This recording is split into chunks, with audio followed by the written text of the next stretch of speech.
సమస్త జగములు రక్షించే సకల జ్ఞానమూర్తి, ఎవరింట తాను కొలువుండునో కలుగును వారికి కీర్తి. సకల సంపదల మూలము సుమనోహరి లక్ష్మి, శ్రీ చక్రవాసిని మాత శ్రీ విష్ణు ధర్మ పత్ని. తనని నమ్మిన భక్తులకు దరిద్రమును బాపు, కొలిచెడి వనితల కొంగులలో బంగారము నింపు.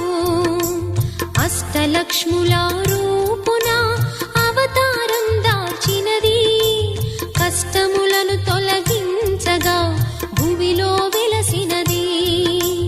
లక్ష్మీదేవి కథ, శ్రీ లక్ష్మీదేవి కథ, లక్ష్మీదేవి కథ, శ్రీ లక్ష్మీదేవి కథ.